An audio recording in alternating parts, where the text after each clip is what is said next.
Alright, here's the big one. We finally have the kit reveal for GL Leia, which makes me think she should be coming to the game pretty soon. I personally won't be able to get her on day one, but I'm sure there's a lot of whales, krakens, and maybe even other free-to-play players that were better strategized than I am that'll be able to get this pretty soon. So that's cool.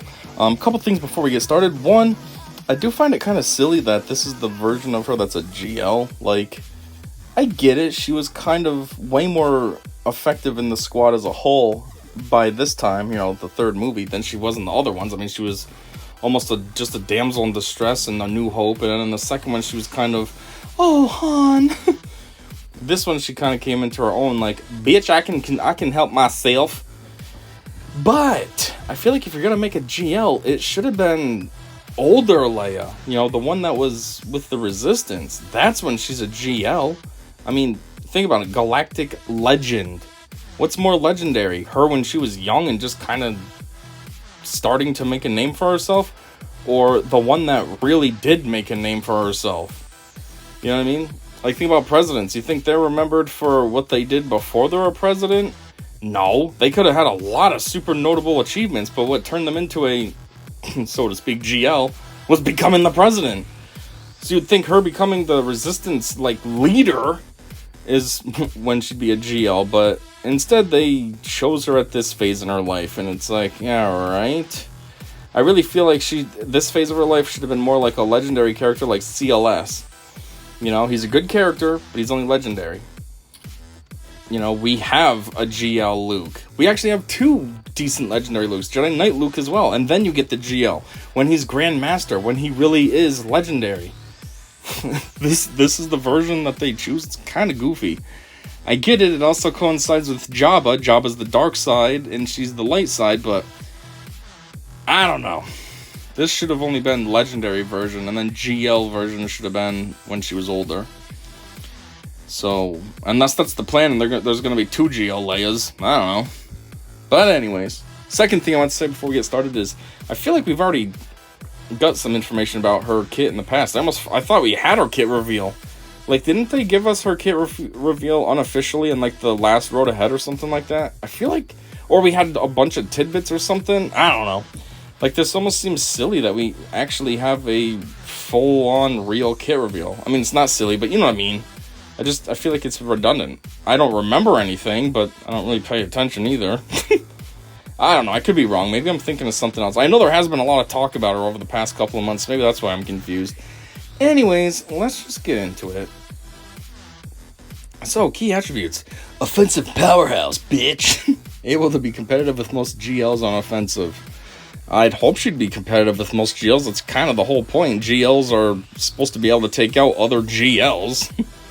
GLs are supposed to be the most OP. I hope she's not losing against them. Oh, God. Oh, I'm going up against a GL? Shit, I'm going to lose. Enemy roll call out. Although, before I continue on, it says offensive. So what's that mean? She has shit defense, just super good offense? Anyways, enemy roll call out. What? Roll call out. All abilities do something to enemies based on roll, including new icons showing you what role each enemy is. Empowers rebel allies, bringing a Galactic Legend powered level team to your rebel alliance. Leia prevents all cooldown manipulation. You'll have no fear about not having your abilities when you expect to. That's kind of cool, because cooldown manipulation is annoying. Although, actually I'm saying cooldown manipulation, I'm thinking ability block. Being able to prevent ability block is better. Cooldown manipulation, that's still cool, but not as cool as preventing ability block. That's what I seem to run into more often than not. I want to go use a cool move, and this dickhead's good. I'm waiting for Thrawn to take his turn so I can fracture someone, and then ability block, cool. Anyways, going back to the one above it says bringing a Galactic Legend power level to a rebel alliance. What exactly is this? Are they creating a new tag, Rebel Alliance, and it's going to feature certain characters? Or is she going to be good for every Rebel, which means you could put CLS under her and potentially give him a boost. If, she's a GL, so he should be getting a boost from her. Or is it going to be specific characters, kind of like Mon Mothma? She's not all Rebel, she's only Rebel fighter characters that she's, got synergy with. I don't know. Hopefully the actual kit reveal tells, since this is just like developers' insights. Tank that doesn't taunt. Drawing the aggro away from her allies. Enemies will find they need to target her, but are not forced to. This is meant to emulate how the Empire is always after her. The Fearless buff means you need to attack her to prevent her from punishing your squad back. Okay, this is weird. A tank that doesn't taunt. First off, that's kind of the whole point of a tank, is that then they taunt, because tanks have a lot of defense, health, and or protection. So they can take the hits and protect everyone else, like your attackers who don't really have all that health, defense, and protection, but have, you know, the big hits. So the tank's there taking all the damage while they're working on killing the other squad. But then it says they need to target her anyway, so she's not taunting, but she is. What is this, like a self-imposed death mark or something? What? It's kind of oxymoronical. Hey, she doesn't taunt, but they attack her all the time anyways. Huh? Inspiration. Alright, I just made fun of this whole choice for this version of her being the GL in the beginning, so maybe they have a good reason for why they chose this one. We chose the Ender team version of Leia for her Galactic Legend, as this was a what? Am I reading this wrong? As this was a time, yeah, okay, where she was very active on the battlefield, as well as in honor of the 40th anniversary of Return of the Jedi. Yes, I get that, but she could have just been a legendary character, like a good one, like Jedi Knight Luke or something, even like gas level, you know, he's legendary and he's hard to get and all that.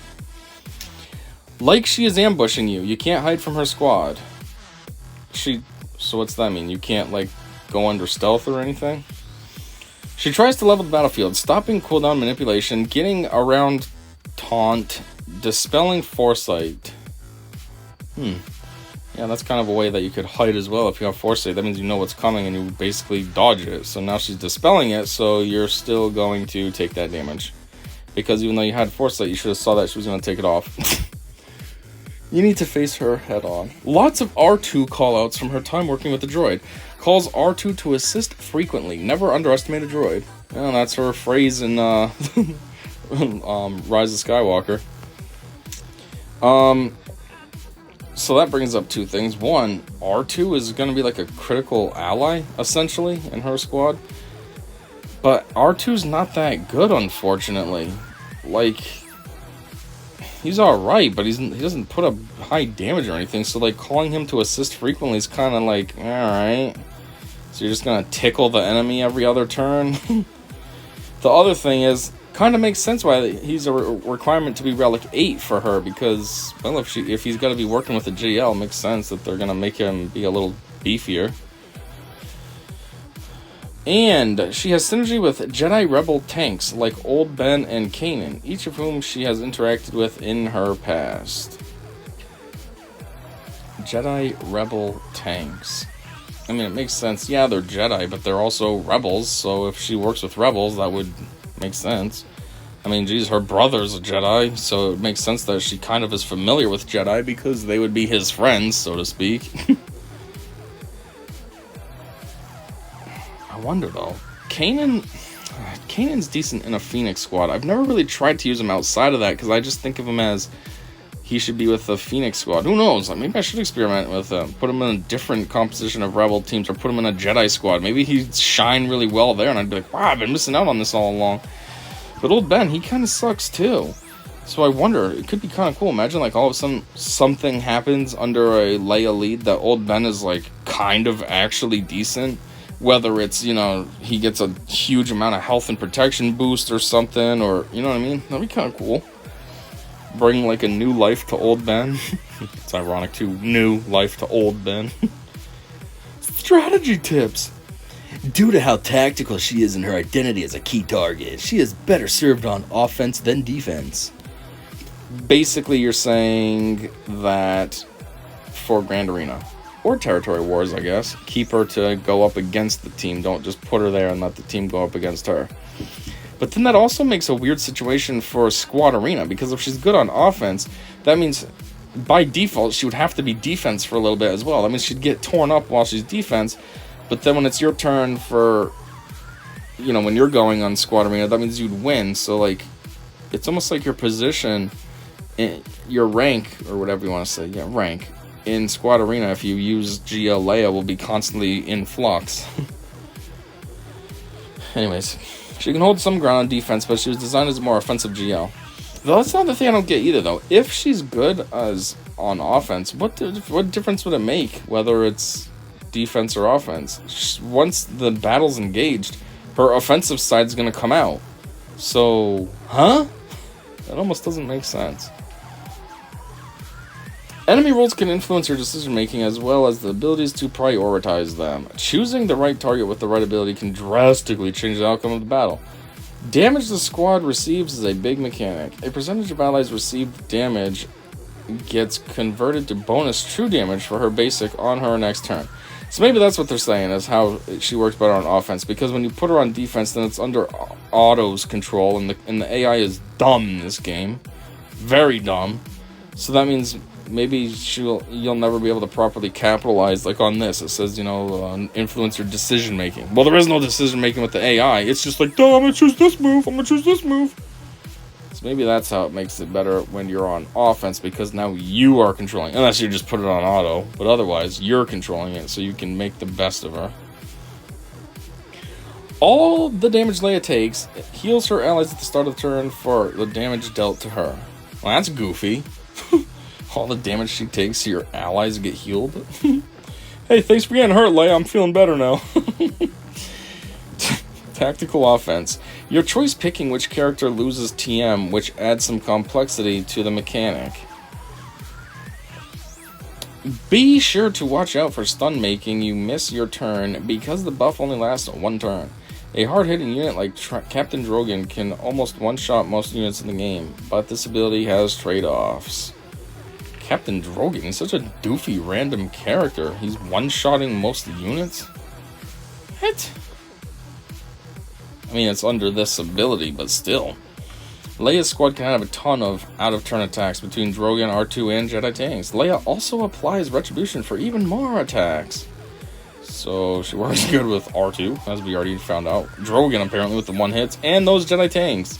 So I guess that's the ideal squad, to have Drogon on there, R2, Leia, and then two Jedi tanks, the ones that they specifically called out, Kanan and Old Ben.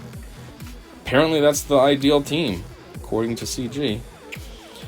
Keeping call to action up is important to generate ultimate charge. Call to action? That's CLS's move. Are they saying you should have CLS on this squad, or are they saying that Leia has that as well? Can also gain ultimate charge from Fearless. Fact. Here we go with the facts. We don't even have the character released yet, the kit reveal or anything. How would there be facts? But anyways, why did we gate 3PO and Chewie's unique with GL Leia's release? What? 3PO and Chewie's kit was long before the realm of Rebel GL possibilities. We've been better about pre-gating things recently. Example, Trench excluding Separatist GLs, even though there isn't one now. No net impact to balance of the existing CLS squad. I don't understand that question at all, or even this answer, but what I'm getting at is they think that 3PO and Chewie was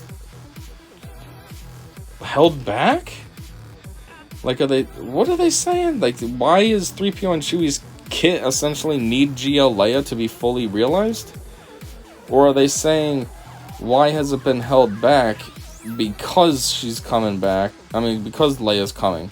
So, like, they're saying that basically 3PO and Chewie all along could have been better, but they didn't do it because they wanted him to be better under Leia. I don't know. Point is, though, is like they said right there in the first sentence, he was made way before there was GLs.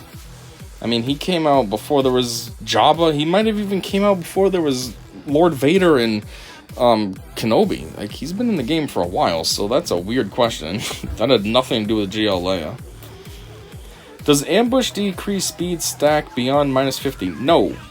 Can have multiple stacks, but unit will only have -50 speed. Ugh, well, that kind of sucks, I guess. Well, if it's you applying them. If it's you receiving them, then that's great. You don't have to worry about it getting too slow. Bonus damage and ignore protection on basic from tactical offensive. Okay, that's not even... Not only is that not a question, that's not even a sentence. The syntax and structure and everything is all way off. Bonus damage and ignore protection on basic from tactical offensive. What? It only applies to the first attack / instance of damage on that character's next turn. If your character uses their basic twice like Han, the second instance of damage will not get these bonuses. Okay, somehow they figured out how to answer that, but I still don't understand what the apparent question was. Can second wind be dispelled? Yes, it can. Oh, there's a proper question. How does Forever Our Princess stat bonuses impact R2-D2's number crunch? Forever Our Princess stats are applied to R2 before R2's number crunch triggers. And if I'm not mistaken, that's actually good, because doesn't number crunch have something to do with like everybody's stats combined, and then it does like a percentage of that or something? So if this is increasing R2 stats, then that's just going to make number crunch a little better. How will I know what the enemy's role is? Well, we heard from the very beginning of this. I mean, I guess the fact now came out after the fact. Came out before the fact. Somehow the fact came out before we had a kit reveal, so that's why this question's relevant. But now we know. It says that there'll be a special new icon on top of the character's heads. Anyways, new role icons. On her turn, enemies will have a role icon for better understanding of how her abilities will impact the battle. Why are there some non-rebel scoundrel callouts? While a fun nod to her banter with Han, it also helps us keep the CLS squad intact and tune around units without making Han and Chewie spin way too high up. Non-rebel scoundrel callouts. Oh, I haven't looked at the kit reveal yet, so I really don't know what the heck that's saying. But it sounds like the answer is saying they're trying to keep the CLS squad intact. So I guess CLS shouldn't be a part of this squad, but you could put them if you wanted to. Same as Han, Chewie and 3PO, and 3PO. But if you wanted to, they're rebels, so you could pop them under Leia, and who knows, maybe that would make a ridiculously OP team. I don't know. Why is there call to action synergy if CLS isn't intended to be on the ideal squad? We like the idea of expanding that buff to more rebels and using it in other ways. Call to action aligns with the type of leader Leia was for the Rebel Alliance. She was very upfront and unafraid to dictate the battlefield and stare down the opposition. Not so much then. As Resistance version of her, yeah. But not really these days. She still was hanging out with all her boys. She was like, trying to make her own, but overall they were still a team together. Resistance version was by herself. She didn't have a team. Well, she had her team, but they were all her grunts, so to speak. She was the head honcho. So this version of her still isn't the right one to be talking about how she wants to dictate the battlefield and stare down the opposition, because the rebel version of Resistance version of her was that. Anyways, she provides it for her entire rebel team as a rallying call to press the attack against the enemy. Which I don't remember her like that at all in Return of the Jedi. Why are they making her like way more OP than she was? For the most part, she's just like hanging out with the Ewoks, and she did that little speeder thing through the forest, and then she, found out, she's talking with Luke and ended up saying, yeah, I know you're my brother, and then she revealed it to Han, and like, where was all this super badassery going on? Anyways, I was going to do this all in one shot because she's a GL, so I figured do some of that as like respect, know what I'm saying? But we're just going to stop here. We'll make this the developer's insights, and we will do the kit reveal separately so we can just only focus on her kit. So yeah, if you stuck around this whole entire time, thanks a whole bunch for that. And that also means thanks for checking this out. And until next time, which will be the kit reveal, I said see ya!